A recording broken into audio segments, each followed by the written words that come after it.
move on to what the Bank of Ghana has done over the period, close to 2 years. Yep. You've been at this, and you have announced, as you confirmed here on the show last week, an end to the cleanup process.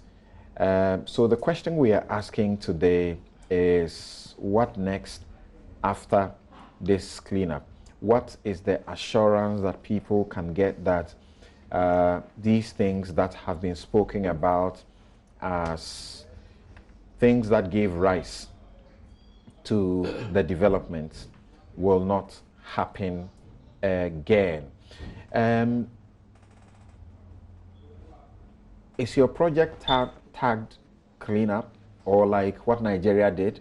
They call theirs the Project Alpha Initiative.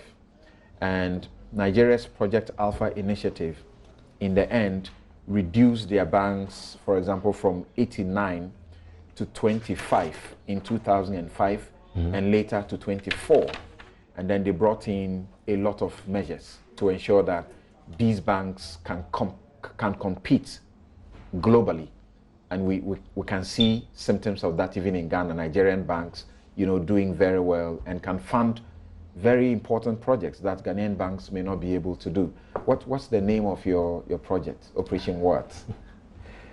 Thank you, Samson. I don't think we have a definitive tagline for our project, but okay. What the bank has indicated was we had embarked on a reform agenda.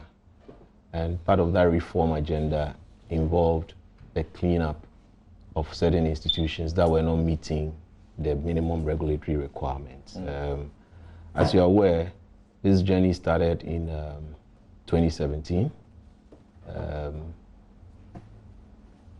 We've had a system that had some of these legacy challenges, but the management took a view that it was going to embark on a holistic reform agenda.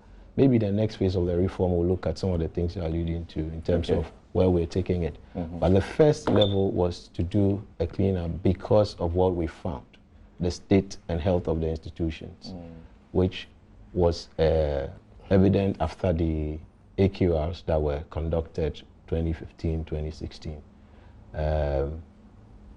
Come 2017, the information that we had and the evidence available indicated that a lot of these banks were distressed.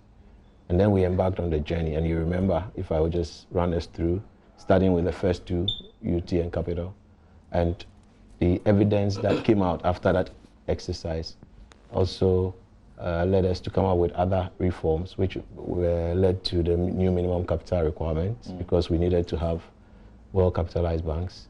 The fallout from that was how, even before the deadline for that could happen, we had discovered that 5 institutions were in a situation where if we hadn't taken them down immediately, it would have adverse effects on the system. That was done. Come January this year, end of the deadline for the new minimum capital, 2 other banks went down. Then we extended these reforms to the other sectors, which was mainly on the cleanup aspect, because the other aspect. Let's just do this fact check briefly, and then we can get into the details. So, how many banks gone? 9. 9. How many banks do we have now? 23. 23. Yeah. Okay. And that's the size that you think is manageable to keep? We believe that's a reasonable size now. Don't forget, our objective was not on the numbers or an optimal, and we do not have an optimal number of banks that we want to keep. We just want to have healthy institutions ready to do the business that we want them to do as banks. So 9 gone. Yes. And now we have 23. 23 which healthy we institutions. trust will survive and provide, help grow the economy. Exactly. Microfinance and what do you call the other financial institutions. That one too. How many gone? How many left? For the savings and loans, which is the next year, we just took out 23. We do have a total of around 42 left, cast in different categories. We do have a savings and loans, finance houses. We have some with finance and leasing licenses and some pure leasing licenses. So you put all of them together, there are about 42 left. And then we have the microfinance, for which we took out 347. 347. Yeah. Okay.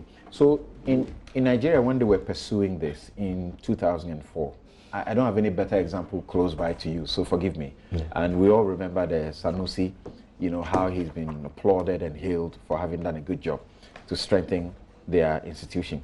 When they were doing this, they said this was necessitated by the need to strengthen the banks, number one. The policy thrust at the inception was to grow the banks and position them to play pivotal roles in driving development across the sectors of the economy.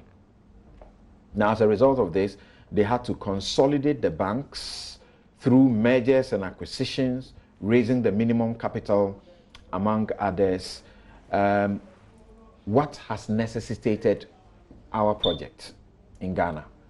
Similar reasons. I mean, the overarching objective is a very vibrant banking sector. And you can only talk of a vibrant banking sector when you have institutions that are solid, well capitalized, and ready to do business, just to meet the objective of the economy as a whole. So similar objectives. In terms of, and that's why we've come out as part of the process also to set new minimum levels, especially for banks. We've not touched on the other sectors yet, but emphasis on the banks. And for the banks, we've come up with the optimal level that they are required to meet, and we are happy. Post-reforms, what we're saying, yes. Okay, so you are left with sort of a last leg of it. Even though you say the cleanup is complete, we know that you are giving an extension to the rural banks who have not met the minimum capital. You are giving them up to, is it January next year? Yes. Or February? February, Great. Yes. So there is expectation that some of them will also go down, correct? For the rural banks, if you recall, and for the press release we put out, we had indicated that we are using a different approach for rural banks. That is why we categorically said that the cleanup exercise is ended. So what's this different because approach? Of their unique nature. I mean, they were put in to serve a certain role within those rural communities. And we thought a different approach. So we had indicated that we are working with the ARB Apex Bank, which is their Apex body, and we might have a different strategy of making sure that they are also very strong. That is why we had to extend the deadline for their capitalization. And then we would come out with other reforms for dealing with them rather than maybe a mass. What's the detail? What's the mechanics? Because which makes the difference in the special treatment that they get? No, it's not a special treatment. You don't want to close these community banks because there are communities that would then not have access to any form of banking, and we are very sensitive to that as well. So that is why we are looking at working with them to recapitalize themselves, those that will not be able to make. We are working with strategic mergers, we are working with some takeovers to ensure that these communities are served. So the objective there is slightly different. Does the state envisage that it will spend extra sort of bailouts to assist them to meet up? We've already spent how much? 12, 13 billion? 13 billion. Plus. Okay. So do we have a rough estimate as to by the close, when we finish with the rural banks, would have... It's early days yet. Okay. It's early days yet. We are working through our options. So I will not be able to. But I think we are pushing for the private sector-led engagement rather than the state. So, okay. Yeah. So we'll get to the details and the questions of your regulatory failures alleged. So of course you may have admitted some, but Mr. Tepe has been itching and putting up his hand. I don't know why. I was taking it. Yeah. So I'll just ask, what intervention you were really, Well, I think let's be straightforward, and I hope we don't, put political lines. I like to discuss this technically. Great. But I think when the BOG official says the process started in 2017, let me make 2 points. I believe that he's aware of ESLA. And actually he did go back, to say that, the AQR, which is the asset quality review, was done in 2015, 2016. Yes. They have issued a statement and admitted exactly. that. So that tells you clearly that the process did not start from 2017. Okay. The second point I'd like to make is that I believe he's aware that in 2015 we passed ESLA. Okay, let me not address it personally. Yeah. It's representing Yeah. an institution I don't want to. But in 2015, we passed ESLA. We went on to Once again, for the benefit of our audience, Energy what is Sector ESLA? Levy Act, which Okay. was described among the nuisance. What is the taxes. connection to the banking situation? The connection to this is very specific. You will recall that in 2016, we used the first ESLA bonds, ESLA proceeds, $250 million to inject funds into 13 banks at a negotiation led by the Institute of Bankers. Yeah. Right, involving, and that gives it the name, the energy sector, levy, Okay. put on VRA balance sheet. And having done that, we also restructured 2.2 billion Ghana cedis of energy sector debt to be paid out of ESLA proceeds over a period of 3 to 5 years. We are also, I believe that the information is also out there that when the ESLA bonds were being issued, and therefore the name ESLA bond itself, which is what is supporting much of the restructuring, right, tells you that it didn't start in 2017. Okay. And I'm addressing this for the benefit of the audience because it's out there. The Mama administration did not do anything, right? But we'll come to the details of that. 2.2 billion was comprised of forex components of non-performing loans of the energy sector. Were taken over, put on VRA balance sheet, and the ESLA process was to be used to pay them. Of course, the method changed with respect to, and the ESLA PLC was established. Public Limited Company was established. The first bonds that ESLA PLC issued were used to restructure, and it's in the energy sector report, signed by the minister himself, to refinance. As to whether that was a useful step in using that money, the new money, to refinance instead of, going ahead and paying more, that's a separate issue, which, So I just want to state clearly that we had an approach to the resolution of the liquidity problems. This is the approach you had. The approach was in the Bank of Ghana's description of your approach in their response to former Deputy Governor Johnson Esiama, they refer to that approach as the do-nothing approach. The do-nothing approach, which involve not more than only recklessly doling out our money to banks that obviously would not survive to continue to take the money. Is the ESLA process not being doled out to banks today? I think we should be careful with this. Yes, we should, yes. Please. Wait, he says I should clarify the question. Let him clarify it for you before you answer. Wait, let him clarify. Yes, it's only fair. Yes. I think we should set the context straight.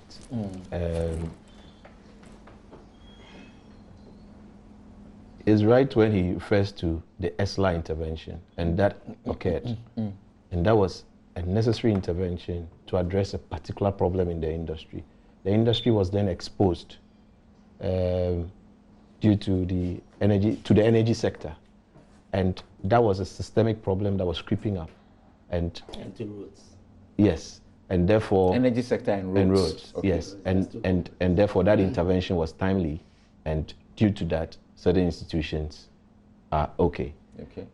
Now, that intervention is slightly different from the kind of cleanup, and that's why we call it a cleanup. Okay. Because we're then dealing with a systemic problem that had creeped up. Here we were dealing with evidence of malfeasance and wrongdoings in the industry, and that was different. And that is why we could not apply the same kind of solution to that. So yes, ESLA happened, but then what we embarked on from 2017 was the cleanup. Okay. That's why I referred to the largest reform agenda, a part of which was the cleanup.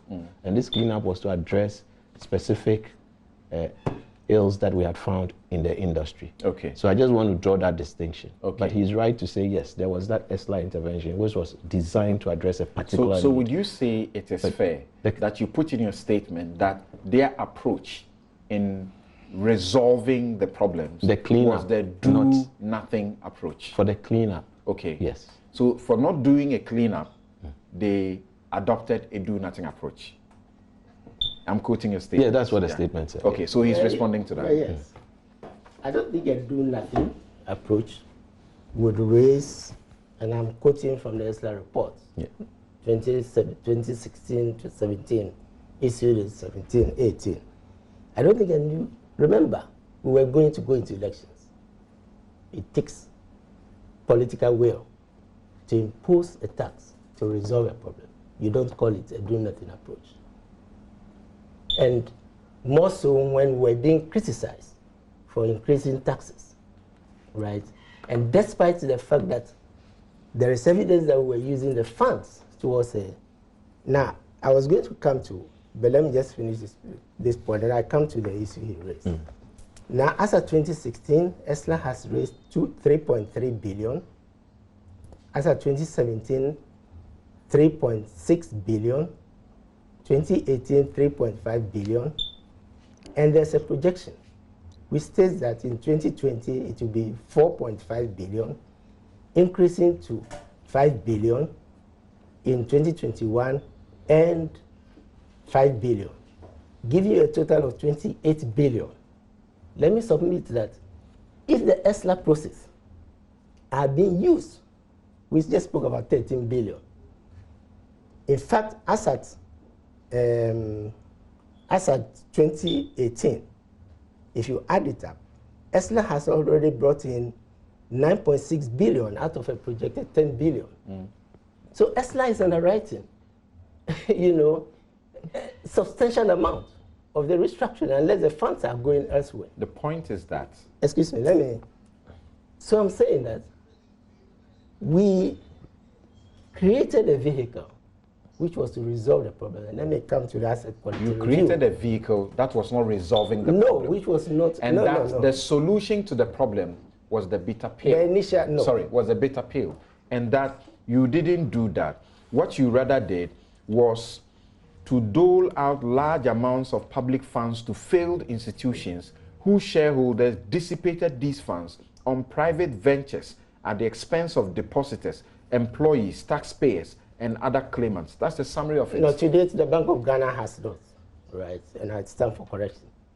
They have not issued the US-type Glass-Steagall law, which separates core banking from other related banking. Ghana is not unique, right? And our first task was liquidity, because the banks needed liquidity. It doesn't mean that we were ignoring the systemic problems. But when it comes to systemic problems, we have other countries' examples. When Lehman Brothers failed during the financial crisis, which was due to, the US stopped and used quantitative easing and other gradualist approach to avoid the very issue situation that we are seeing now, which is employees out of jobs and, investors losing their funds, the economy itself, of course, coming under serious stress and whatever. So yes, the big bang approach is known. The big bang approach is known. But you can go to the global financial crisis and you will see that besides Iceland, most countries stop the big bang approach. Because if you resolve the liquidity issue, nothing stops you from taking a legal route, as we have just been discussing in the last segment. A legal route to go after those, because as an economic manager, you have to be mindful. So the understanding is that I'm getting from you is that your approach was a different approach, which would have culminated in a bailout to rescue, to revive, and not to, as it were, do the measures, the assumption. No, remember the asset quality review he referred to is what is the pointer to what is being done now. The fact that we lost in 2016 does not mean that we will not have implemented other recommendations in the asset quality review, which we commissioned. You would have implemented solutions that are the same as is being implemented. Not a big bank. We were not going to collapse banks.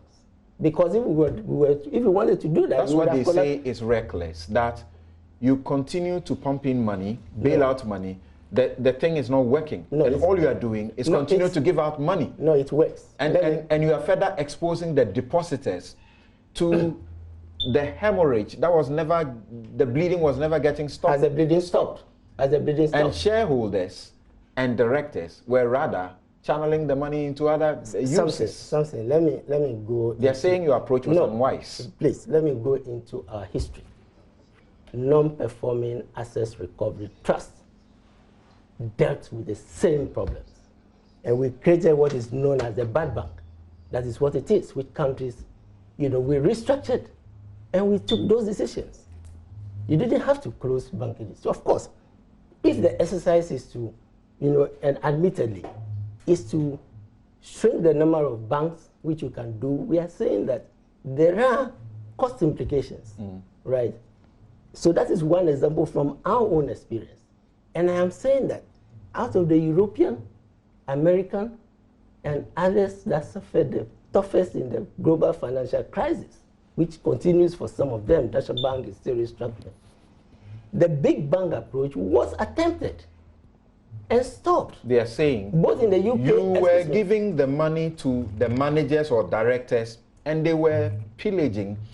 When their decision is pay the depositors, ensure that the depositors' funds are intact. No, please. And that is the best approach to take, rather than this approach. I think that's a simplification. I just said that we had a tripartite approach, right, involving the Institute of Bankers, right?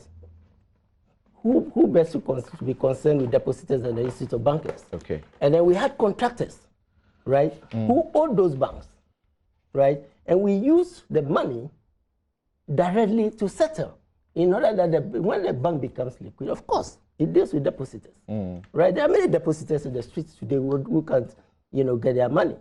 Now, let me also state that, and just to wrap up on this segment, that to show the fact that we were mindful of what needed to be done in the sector, we had a $600 million term sheet, which was handed to the current administration, which was to tackle, for example, the real sector, right? Those are not investors. That would have settled the real sector problems for the suppliers, like Sono and Sogri. Today, we are back in the media review after 2.5 years of delay and not implementing that measure, with the same debt which has escalated. And the irony is that we are turning back to ESLA and increasing the ESLA levies, right? If after 2.5 years this works, right? How come in 2.5 years we are coming to raise, levies again? Okay. And let me wrap up quickly by saying that during my time... And this is what I'll do for Mr. Maku, this is what I'll do. I'll have my other guests give their views so that you will now take time, because you more or less do the explanation, and they need that. So let us hear what their concerns are, where they support you, fine, where they don't, then you come in and give us your views. Thank you. Yeah. Now, Mr. Sir,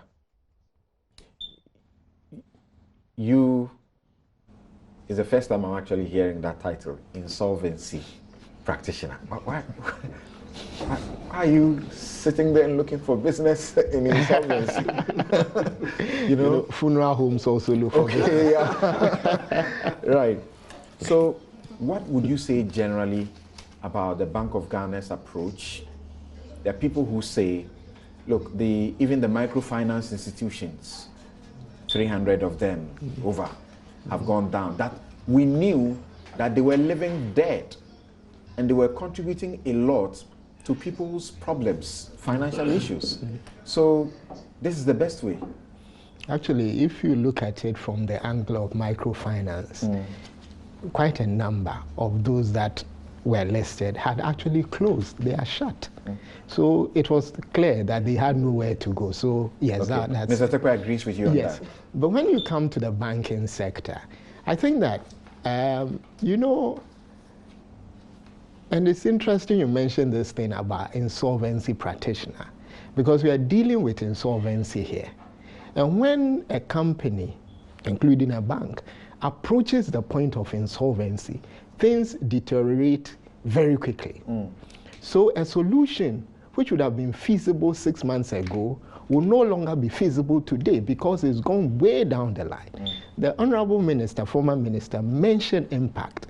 And that is right. At some point, that was the intervention that was taken. But even during that period, 2 banks went down.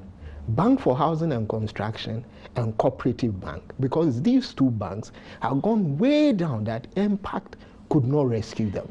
So what I'd say is that, and if you look at some of the issues that the Bank of Ghana brought up, and listening to the sort of comments that have come from the receiver, and it's in fact, it's very important to take note of the comments of the receiver, because unlike the Bank of Ghana, which is a regulator, goes in there from time to time, the receiver is actually in charge of these companies today, and he has access to records and individuals that Bank of Ghana wouldn't have on their inspection.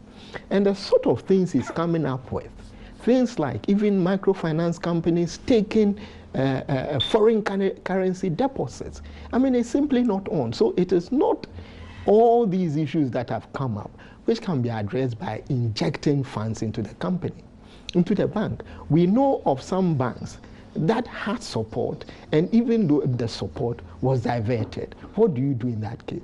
So for me, I mean, from where I sit, I think that with some of them, it had gone beyond the point where you could actually rescue them, especially in 2017, 2018.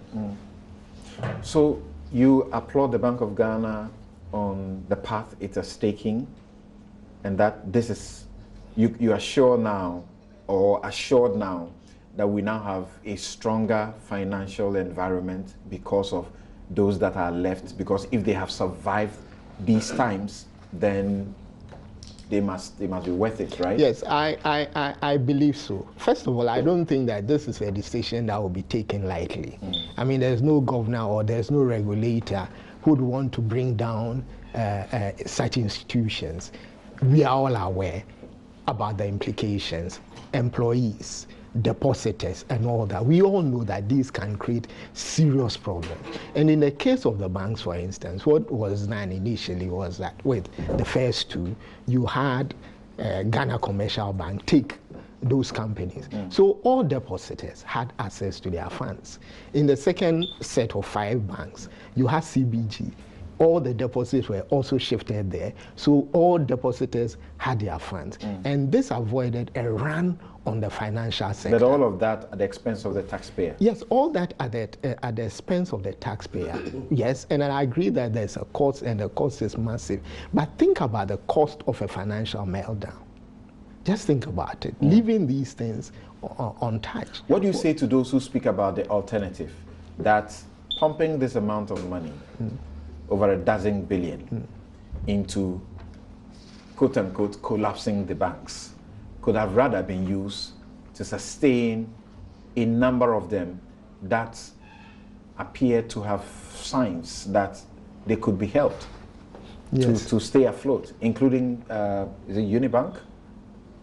Well, I cannot speak to specific banks because I haven't actually taken the time to study it. But what I can say as a general comment is that the fact that some of these deposits, I mean, the key thing is that these deposits were moved to Ghana Commercial Bank and were moved to CBG so that depositors were taken care of. The other thing is that that avoided the meltdown. But the key thing is also some of the corporate governance lapses that came up. And I think that the Bank of Ghana now has come out with a new corporate governance guideline. Some of the, because there's something that we are not even discussing, the role of Bank of Ghana officials themselves.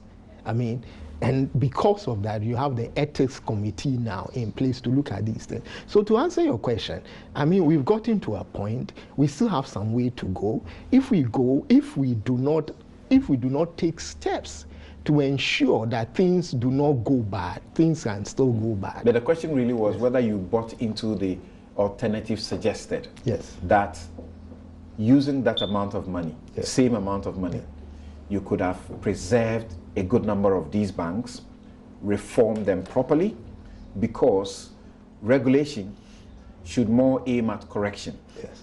And the correction should not be too much of the punishment that has come. So if you talk about people who are doing bad things, corporate governance, you could still bring in those sanctions, bring them under it, and support them.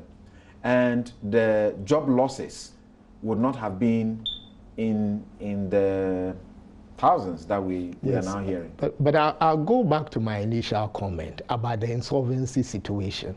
It depends. There's a point. I mean, in corporate life, we have what is called the demise curve. You go and then you get to a point where beyond which you really cannot intervene. Okay. I do not know what drove Bank of Ghana to take this particular decision, but I sitting here as somebody quite familiar with the area of insolvency, beyond a certain point, there isn't much that one can do. Okay. And it will, in fact, when I return to you, when I return to you, it will be about, you mentioned the receiver. Yes. Because people say the receiver appears to be giving communication that that's not exactly in sync with what the Bank of Ghana is saying. The Bank of Ghana says, everybody relax. Your money is safe. You will get your money. Then receiver says, you will get some money. We will try and see what we can also get from the assets. But that is not guaranteed. So it looks like some communication that. But Clara, come in here. And I've heard the Bank of Ghana saying they have issued other, notices. Their notices are law. They have issued other about the currency market, about forex bureaus, for example. And I go to some of them, I can say quite a good number of them. They are not complying with these rules. So from where you sit, do you suspect where we have come from and where we have gotten to, we won't get there again because we are through with this and because they have issued rules, and we go to other countries, don't want to change money, just small money. The trouble we have to go through, your identity and everything, it doesn't happen. They're issuing all of these. Nobody's obeying them, really. No, I've said it before, and everything that's happened again, I haven't seen, nothing has happened for me to change the views that I have previously expressed, which is that I have no reason to be confident that we cannot be where we are today. And my reason is simple. The reason we are where we are today is not because previously there was a lack of laws. It was because we did not enforce the laws. So if we go again to issue more notices and pass more laws and yet again do not enforce them, of course, we are heading back to where we are right now. I've read the communiques that, of course, some of the reasons that have been given have been the fact that monies were paid out to shareholders, and then the issues of the corporate governance rules have happened. My problem is, what did Bank of Ghana do as the regulator when that was happening? Because there is a very good reason we have regulated sectors and unregulated sectors. When we have a regulated sector and we have a regulator, it is our confidence that this particular area is important to us, and definitely the banking sector is very critical to our economy, it's very critical to our security, it's very critical to our growth. So we have a regulator. Having a regulator means that we have someone to look over your shoulders. So if the person is looking, and by law, we've given Bank of Ghana a lot of powers. What did they do? So what would give me confidence is actually that if the Bank of Ghana takes responsibility, that there were lapses on our part, which meant that we did not check the wrongs that were ongoing. I'm not saying that there were no wrongs ongoing. There were wrongs, but they should have been stopped, or action should have been taken to address the wrongs. So my confidence will come from Bank of Ghana acknowledging the lapses from within. It has. One, that's just one. Two, have.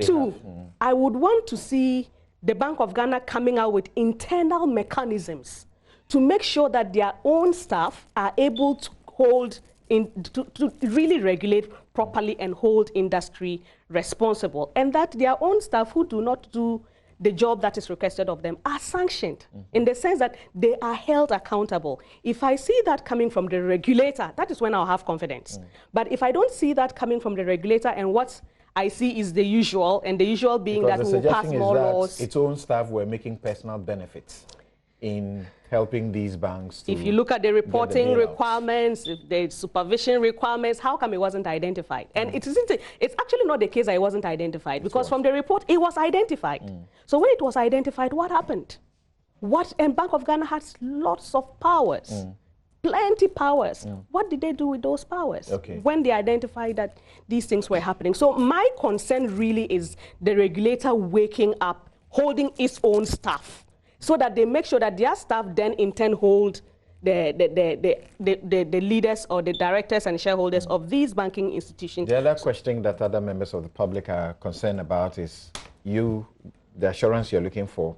In addition to that is that it's been almost 2 years down the road. No accountability. Of course. Practically, that's what they say. Practically no accountability. No accountability. And therefore, that will affect people's confidence. Definitely. And even going forward, it will damage further the culture of savings. It will. Which is already non-existent. Of course. Why not? I mean, this is reasonable. The only reason, I always say that the only reason why anybody will take their money and go and give another person that is that you keep this money for me, is the confidence that anytime they come back, the trust that anytime I come, I want my money, I'll get it back.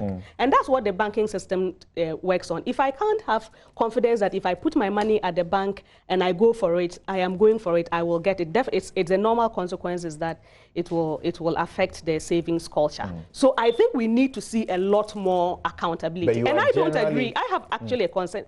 The tax payers' shoulders are already sore. Well, yes, so to always come back and place all the burden back on the taxpayers' shoulders without holding anyone accountable, it's a bit problematic. I think as a country, when we said that we can manage our own affairs, we should. I think it's time that as a people we decided that, look, I mean, it's enough. People have to start being accountable and responsible. But you are told that you are a lawyer, you should have a better appreciation of the process. That where they found liabilities to take the decisions they have taken, including the revocations that have happened, it's not the same standard that you need to come to a conclusion of criminal prosecutions. So you need to give the Attorney General, the EOCO, those who are handling these matters, some time. My principle is always simple. I don't believe in when you can prevent something, it's better to prevent it rather than to go around. This is what where do we prosecutions really get? Even when it comes to the prosecutions, like the receiver is saying, clearly, the receiver is not going to be able to recover everything. So there's so much that the receiver can recover. So even when we are prosecuting, at the stage of prosecuting, it is not recovery. We are just seeking to make sure that we punish you for the wrong that you've done, so that other people who see that you've been punished, so it's better if to they take think time about and do it well. Exactly. So protecting the sector is making sure that you don't actually let. So therefore, you shouldn't join the general public or populace in being disappointed that prosecutions I am disappointed. I am disappointed. It's 2 years. I don't know what if Bank of Ghana was doing its work well and all. I haven't seen any report from any of the state institutions. I know is nothing, and I don't see. Would you be surprised if the legal experts came to the conclusion that there were no criminal liabilities in these matters, and therefore I always say that once I don't have, for example, I don't have the facts, I don't have the evidence, I can't say anything.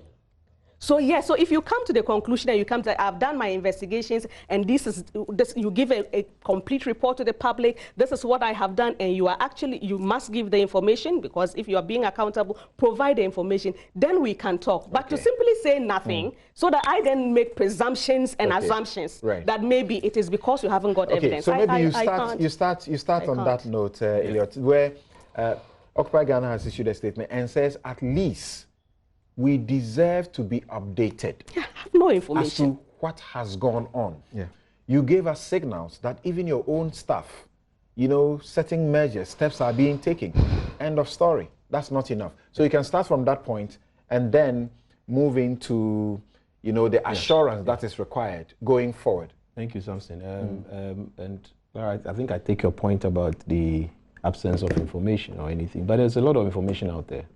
Now, in terms of our internal mechanisms, I guess this is where we draw the distinction between the 2017 and the period before, because post-2017, everything that has happened is evidence of enforcement.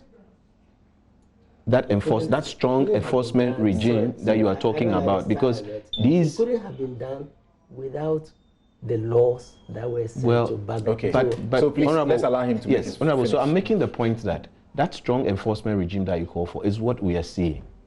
All the reforms we've embarked on, coming out with clarity on directives and enforcing them, is a result of these cleanup exercises. So yes, we are demonstrating that, because it's not just about saying it. Beyond that, in terms of the processes that are going on, the receiver has indicated in some of the reports is filed. Currently, we have several cases in. Per my last report, I received about 52 cases are in court. Over 60 cases have been referred to prosecutory agencies. Okay. This is where we are in the process. Okay, so maybe, yes, maybe we should be communicating these things. What's the number again? You say how many civil cases? About 52. 52? Yes. And then 50 out of 60 different cases have been referred to. 60 criminal? Yes. Okay. I mean, various investigative bodies. Okay. So it depends. The outcome of the investigations will determine the. And the 52 cases by the various receiver stages is for recovery. For recoveries. Okay. To pay at depositors. Various stages in the court process. Okay. And these are necessary. You can appreciate the challenges within our legal system generally when it comes to execution of and enforcement of some of these things. And the receiver definitely would face some of these things. But it's real. But they are ongoing. So yes, we want to see that action. Yes, we are assuring you that these things are happening. We are not taking our internal processes for granted. There's been a lot of developmental work that has gone in to enhance the supervisory function of the bank, including resources, people, everything. And we are making sure that once these are done and done very well, we might not have such mass scales of failure. Now, on the point about the application of bailout or taxpayers' money or applying them differently, if you look at what we did in banks, I do not think the monies were just paid out. These were used to resuscitate, and the monies found themselves back into the financial system, because that taxpayers' funds was what was used to finance the depositors' money that are sitting in the new bank that was created, CBG now, doing very well, as well as what was given to finance the depositors in the case of the P&A with GCB. This method was definitely better than putting the same funds back, giving them back to the same shareholders and directors who had been given a lot of bailouts and have misapplied them for their own personal gains. So that is the distinction between what we are doing differently and from what was happening before. Okay, so that point also needs to be made clearly, and that's the clarity I just want to bring. Beyond that, Clara's point, partly an issue that Mr. Jacobsa is also concerned about. Yeah. Moving forward, what exactly is the assurance? Clara does not trust that this will not repeat itself, because it shouldn't have happened in the first place, and it happened. Irrespective of even the tighter and more robust laws that were brought in that Mr. Tekpe refers us to. But even before that regime, lawyers will argue that it is not the case that the Bank of Ghana was, toothless. It still had great powers. Yeah. Yeah, a monster. It could have done anything it wanted to do, really. And so I'm glad you made that point. Even prior to this new act, there were powers available in the previous act that could have been enforced. So you're spot on that.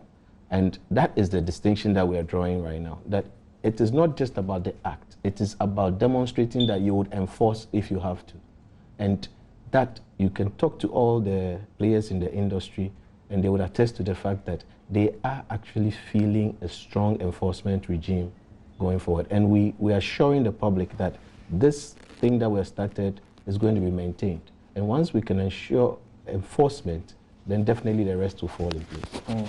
Yeah. Okay, Mr. Craig, we'll take a break now. When we return, we'll continue from the point you want to raise. This is Newsfile, and always putting Ghana first. I have a couple of your questions too and your messages that I'll share with our guests. But, you know, Mr. Sarr will help us again on the recoveries and the questions of whether depositors have indeed been protected to the maximum.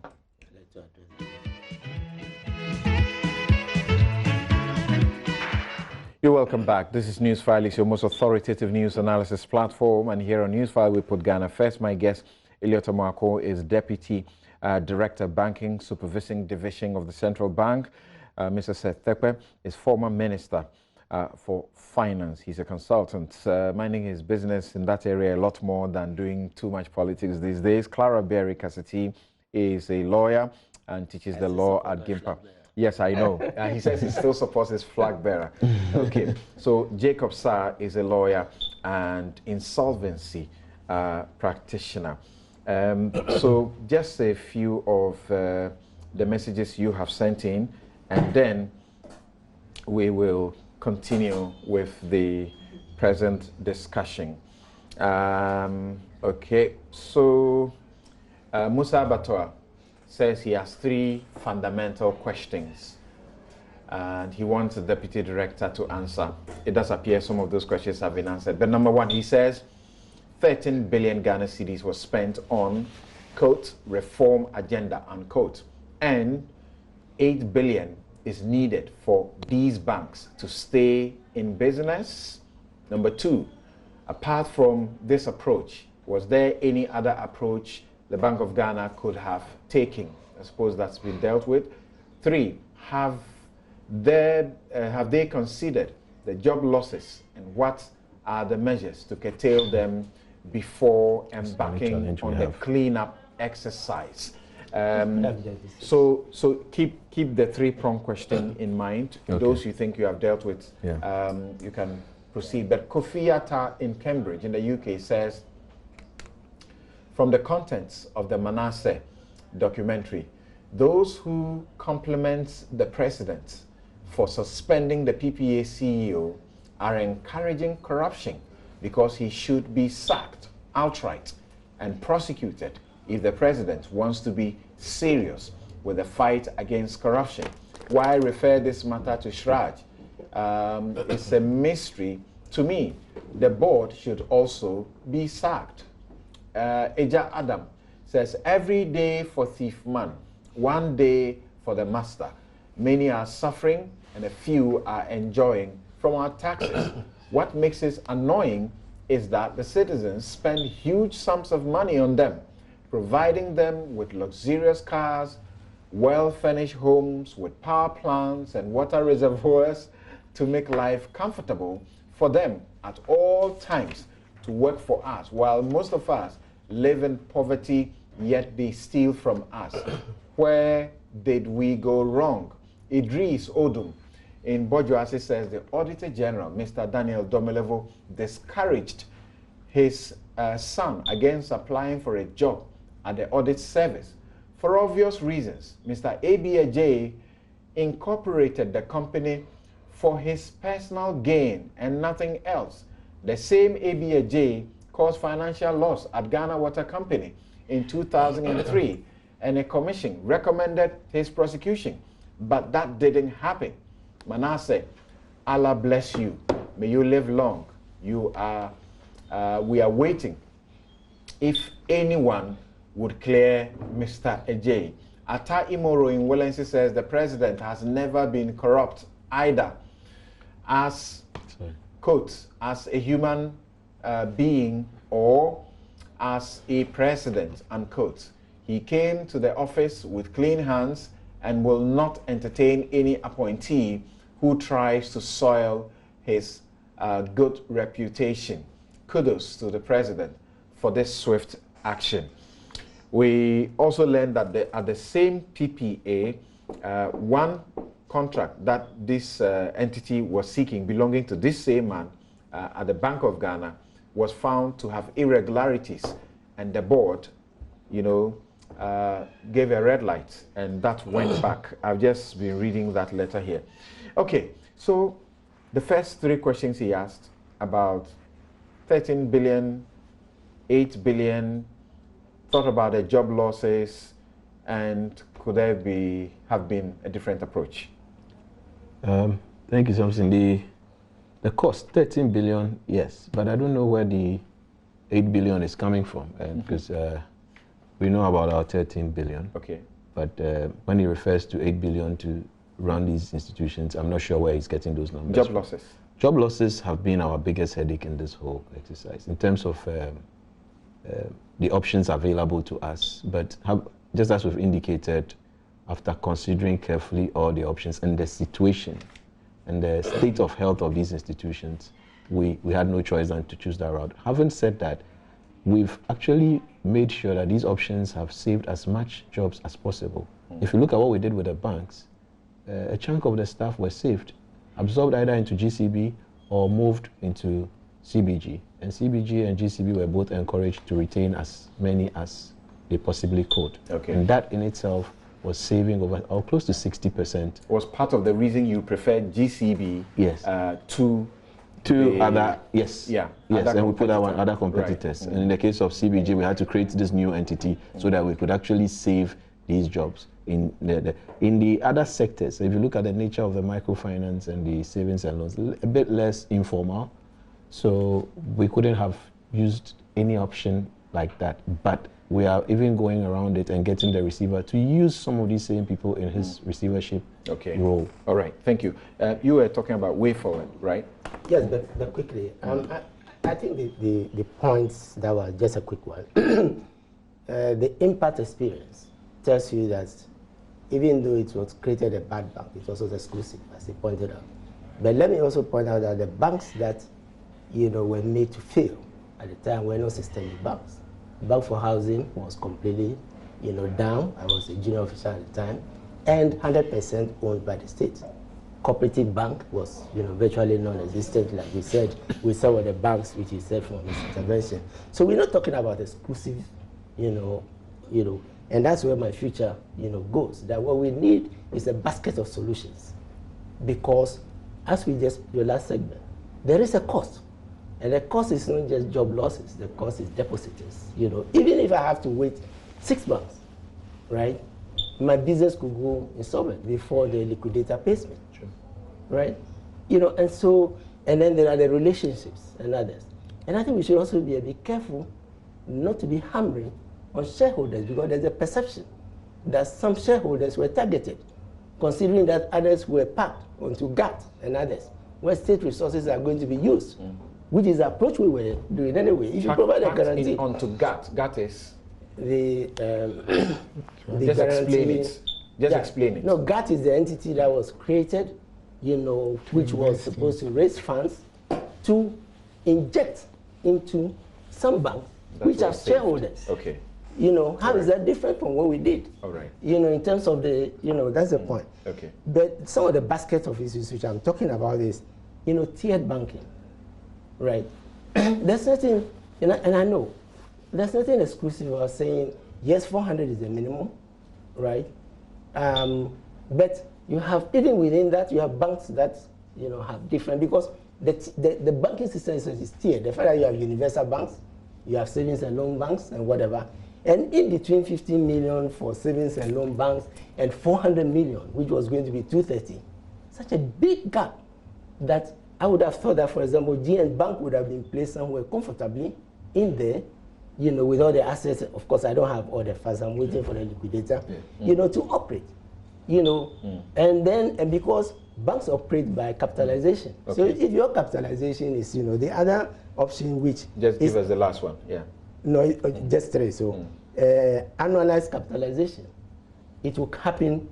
Because the economy, as I said, the power crisis and others, came in. Right. The economy itself was under stress. So we're running out of time. Yeah, okay. So if you can just list them. Yeah. Then you have your systemic, banks, who have to be dealt with because of the sheer ramification that occurs when you deposit insurance, which is a law we passed, which is being implemented, complements, of course, 3 years late, but it's better. Then you have your bad bank approach, which we spoke about.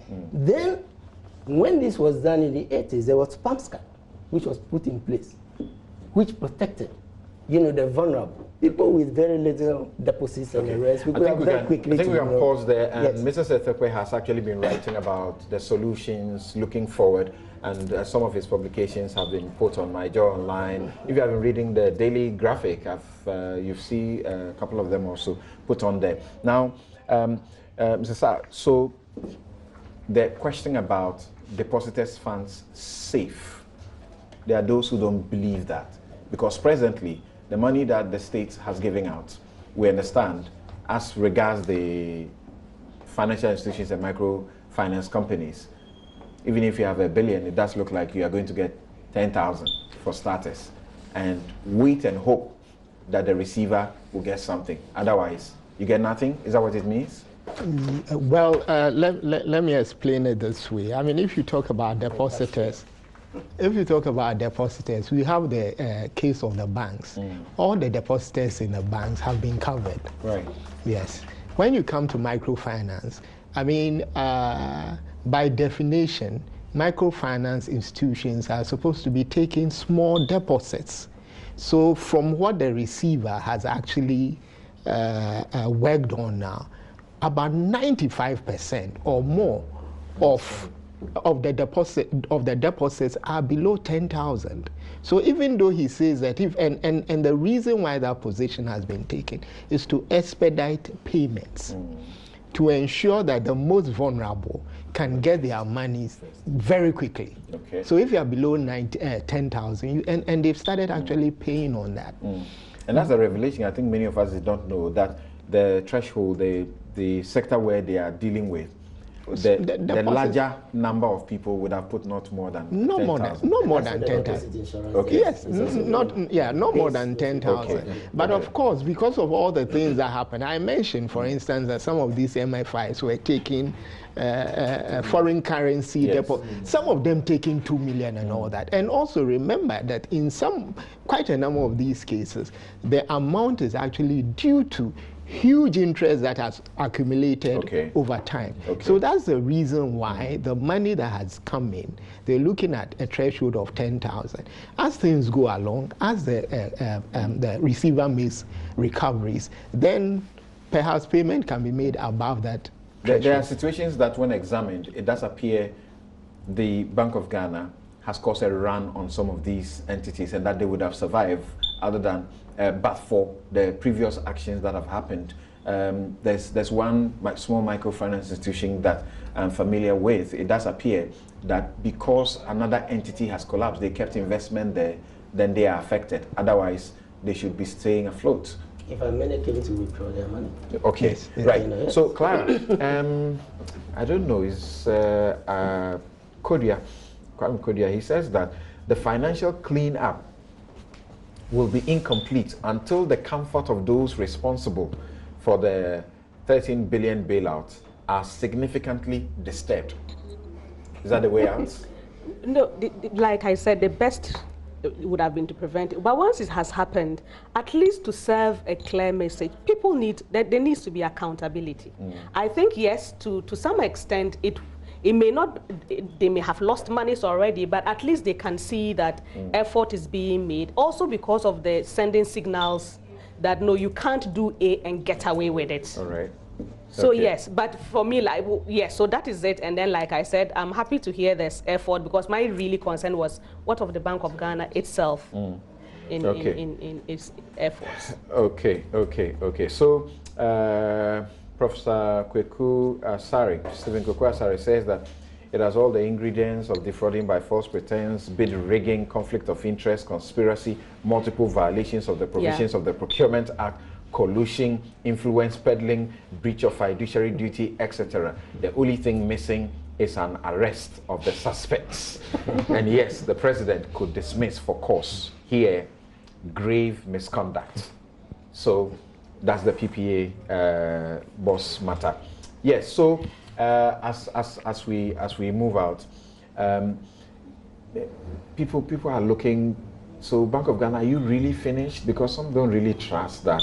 And the problem with people to bring their money to banks and save and all of that, is there any assurance for them that they can still put their money there? We have heard people who say they'll go back to, you know, putting the money in under their bed. We would urge them not to, because we all know the implications of keeping your money under your bed. I think we've come out to indicate that for this exercise of cleaning up certain bad institutions, we have come to the end of that exercise. And we want to give that assurance to the depositing public that those other institutions that are left, we can throw our weight behind them and say they are in good standing, so you can do business with them. Going forward, based on all the reforms that we've embarked on, we want to assure that we're going to maintain a healthy banking system. Okay. Thank you very much, Mr. Sekpe. I can see you want to say something, but time is run out on us. Thank you. The insurance is supposed to be recapitalized. Okay. So the financial sector is not. Thank you all very much. Elliot Amuakon is Deputy Director, Banking Supervision Department of the Bank of Ghana. Mr. Sekpe is former Minister of Finance. Clara Berry Kasati is a lawyer, teaches the law, and with the CDD also. Jacob Sa is a lawyer and insolvency practitioner. And earlier, we had also engaged Kobina Atabedu. He's a procurement specialist. I'm Samson Ladia Yenini, your host. Hope to come your way next week, God willing, with yet another important and critical edition of Newsfile. Thank you.